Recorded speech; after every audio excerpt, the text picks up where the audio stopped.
almost every Muslim agrees on. Salah is important, but there is also one thing many Muslims struggle with: consistency. We know prayer matters. We know it's obligatory. We know Allah commanded it. Yet somehow, it's the first thing we delay. Not because we hate Salah, not because we deny Allah, but because life gets loud, work gets busy, sleep feels heavy, the phone feels urgent, and slowly, prayer moves from the center to the edge. And then one day, without realizing it, missing Salah stops hurting. That's the dangerous part. Because Salah was never meant to be optional motivation. It was meant to be the foundation. Allah says in the Qur'an, "Indeed, prayer has been decreed upon the believers at fixed times."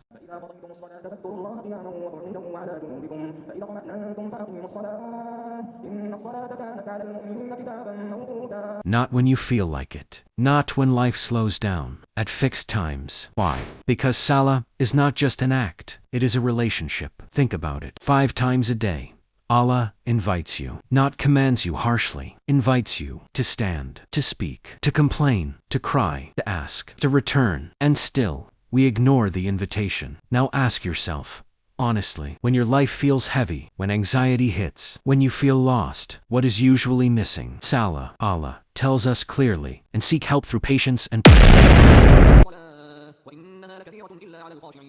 notice the order. Help comes through prayer, not after everything is fixed. Many people say, let me fix my life first, then I'll pray properly. But Salah is not the reward. Salah is the tool. The Prophet said, the first matter that the servant will be brought to account for on the day of judgment is the prayer.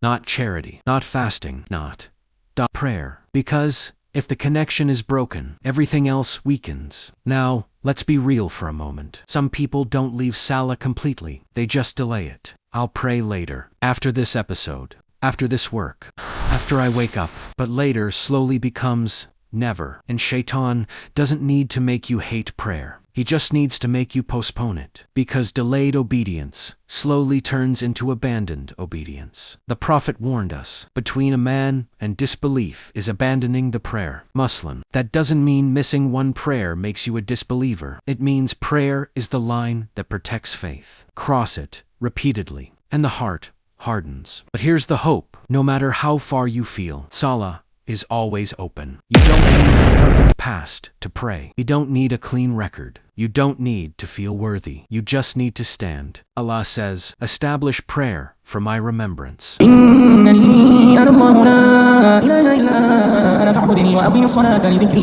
Prayer was designed to bring Allah back into your awareness. That's why, when prayer disappears, scenes feel lighter, guilt fades faster, and the heart feels empty. But when Salah returns, everything realigns. Now, here's a mindset shift that changes everything. Don't think of Salah as something you do. Think of it as somewhere you go. You go to escape noise. You go to reset. You go to remind yourself who is in control. The Prophet used to say, give us comfort through it, O Bilal. Not from it, through it. Prayer was comfort, not burden. If Salah feels heavy right now, that doesn't mean you're broken. It means your heart is tired. Start small. 1.